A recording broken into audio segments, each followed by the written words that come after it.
Hai Champions, jumpa lagi dengan Mr. Kiki. Semoga kalian semua dalam keadaan tubuh yang sehat. Saat ini kita akan lanjutkan pelajaran tematik kita, yaitu tematik kelas 5, tema 9, subtema 1. Apabila kalian sudah siap, yuk kita belajar. Muatan PPKN menjaga persatuan dan kesatuan. Tujuan bangsa Indonesia setelah merdeka adalah mewujudkan kesejahteraan bagi seluruh rakyat Indonesia dalam pembangunan nasional di segala bidang. Kerjasama dan kerukunan adalah faktor utama dalam pembangunan nasional. Sikap yang perlu dikembangkan untuk menjaga persatuan dan kesatuan dalam keberagaman Indonesia adalah: yang pertama, mengembangkan sikap saling menghargai. Yang kedua, mendahulukan kepentingan negara daripada kepentingan pribadi dan kelompok. Yang ketiga, memiliki sikap toleransi atau sikap menghargai dan menghormati perbedaan orang lain, dan mengembangkan rasa nasionalisme dan kesadaran. Kemudian upaya menjaga persatuan dan kesatuan. Ada beberapa contoh kegiatan yang bisa dilakukan untuk memperkokoh kerukunan sebagai upaya menjaga persatuan dan kesatuan Indonesia, yakni yang pertama, melakukan kegiatan bakti sosial tanpa membedakan ras, suku, dan agama. Yang kedua, memperingati hari ulang tahun kemerdekaan Indonesia dengan seluruh warga. Yang ketiga, memperingati Hari Sumpah Pemuda dengan berbagai kegiatan positif. Yang keempat, memecahkan masalah dengan diskusi dan musyawarah.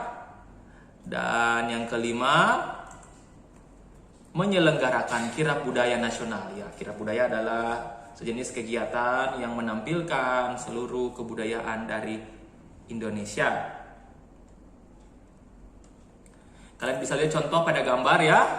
Ada kegiatan musyawarah. Kegiatan musyawarah ini sangat berguna untuk membantu menjaga persatuan dan kesatuan. Ya, musyawarah juga bisa meredakan konflik ya.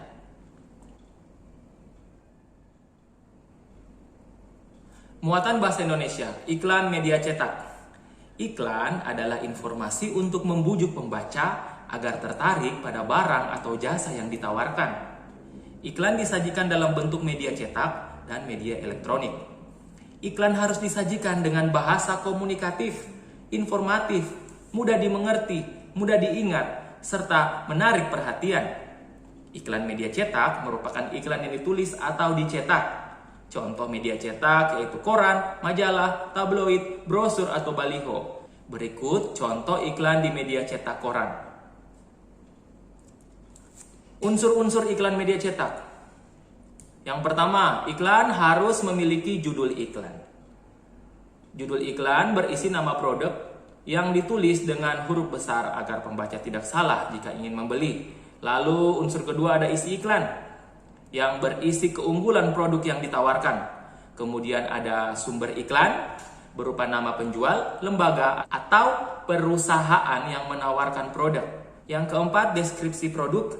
Penjelasan produk mencakup keunggulan dan harga produk disertai foto atau gambar. Dan yang kelima, alamat dan nomor kontak sumber. Berguna untuk membantu pembaca mencari informasi lebih rinci dari iklan. Ya, kita bisa lihat di sini contoh iklan ya. Kalian bisa lihat isi iklannya yang mana, judul iklannya yang mana, deskripsi produk, sumber iklan, dan alamat serta nomor kontak sumber. Selanjutnya, jenis-jenis iklan dalam media cetak. Berdasarkan fungsinya, iklan media cetak dibedakan menjadi iklan pemberitahuan, iklan undangan, iklan layanan masyarakat, iklan permintaan, dan iklan penawaran. Ada 5 jenis iklan ya. Mari kita bahas bersama-sama. Yang pertama, iklan pemberitahuan. Iklan ini bertujuan memberitahukan informasi kepada masyarakat. Contohnya iklan pemberitahuan dibukanya suatu usaha. Lalu yang kedua ada iklan undangan. Berisi ajakan untuk menghadiri suatu acara, misalnya iklan Festival Kuliner Nusantara. Yang ketiga iklan layanan masyarakat. Bertujuan memberikan imbauan kepada masyarakat.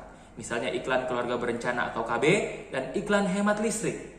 Perhatikan contoh iklan pemberitahuan, iklan undangan, dan iklan layanan masyarakat berikut ini.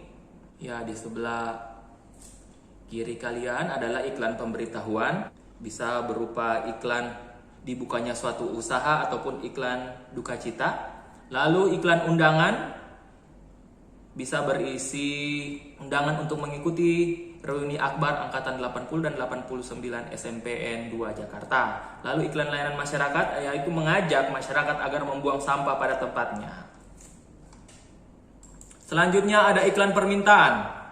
Iklan ini berisi permintaan akan sesuatu, misalnya iklan lowongan pekerjaan. Dan iklan penawaran bertujuan menawarkan suatu produk barang atau jasa, misalnya iklan produk dan jasa bimbingan belajar. Perhatikan contoh iklan permintaan berikut dan juga iklan penawaran. Selanjutnya, jenis-jenis iklan berdasarkan bentuknya dibagi menjadi dua. Yang pertama, iklan baris.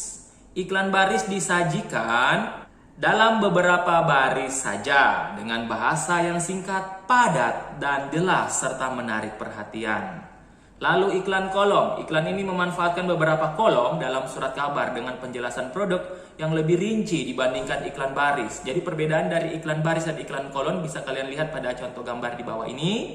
Iklan baris lebih fokus pada kalimat atau bahasa yang singkat, padat, dan jelas serta menarik perhatian. Sedangkan iklan kolom dia lebih membutuhkan banyak kolom ya.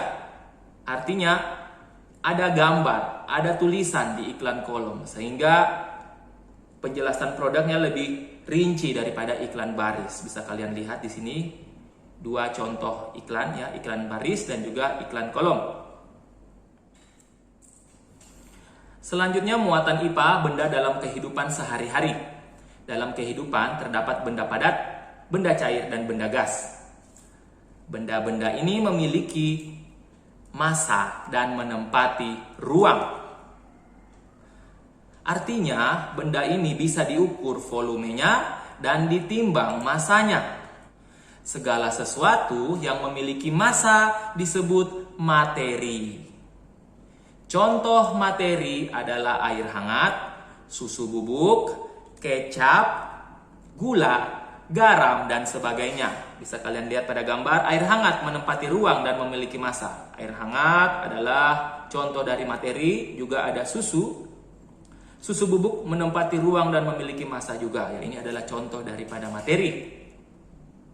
Lalu, ciri-ciri zat tunggal dan campuran dalam kehidupan. Berdasarkan komposisi penyusunnya, materi dibedakan menjadi zat tunggal dan campuran.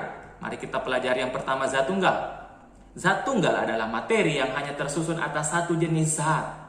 Contohnya yaitu emas murni tanpa ada campuran, perak murni tanpa ada campuran, besi, gula, kayu, garam dapur, dan kapur. Nah, kalian bisa lihat contoh gambar zat tunggal yang mudah ditemukan dalam kehidupan sehari-hari. Ya, seperti emas, perak, gula, dan kayu. Lalu yang kedua, ada yang namanya campuran. Campuran adalah materi berupa kumpulan dua zat atau lebih. Contohnya air teh manis yang merupakan campuran dari air matang, serbuk teh, dan gula pasir. Kalian bisa lihat contoh gambarnya. Ada contoh gambar campuran yaitu teh manis dan kopi susu. Ya, kopi susu ini adalah kopi yang dicampur dengan gula dan juga susu, juga air. Ya. Selanjutnya, percampuran zat. Campuran dibagi menjadi campuran homogen dan campuran heterogen. Mari kita pelajari. Yang pertama, campuran homogen, yaitu benda atau zat yang tercampur sempurna. Contohnya campuran air dan kecap. Kedua zat ini bercampur sempurna tanpa meninggalkan endapan, ya, ataupun ampas. Lalu ada campuran heterogen. Campuran heterogen yaitu benda atau zat yang tidak tercampur sempurna. Contohnya air yang dicampur dengan tanah merah. Ya, ketika air dicampur tanah merah akan tersisa endapan tanah merah, ya. Hal ini menandakan terjadi percampuran tidak sempurna sehingga dinamakan campuran heterogen. Pada gambar kalian bisa lihat contoh campuran homogen, ya, campuran yang sempurna, dan juga contoh campuran heterogen. Kalau campuran sempurna ini adalah percampuran antara air dan sirup, ya, dia bercampur sempurna, tidak ada ampas ataupun endapan. Sedangkan campuran heterogen pada gambar adalah campuran antara air dan minyak. Kalau kita mencampur air dan minyak, maka tidak akan terjadi percampuran sempurna atau namanya campuran heterogen karena minyak akan tinggal atau terpisah dengan air. Biasanya minyak berada di atas permukaan air ya. Jadi seperti itu. Oke, jadi seperti itu ya video pembelajaran kita pada saat ini. Mr. Kiki berharap kalian bisa memahaminya dan semoga berguna bagi kalian. Mr. Kiki berpesan agar kalian tetap semangat belajar, tetap menjaga kesehatan, dan juga tetap menjaga kebersihan diri dan kebersihan lingkungan tempat kalian tinggal. Sampai jumpa pada video-video pembelajaran selanjutnya.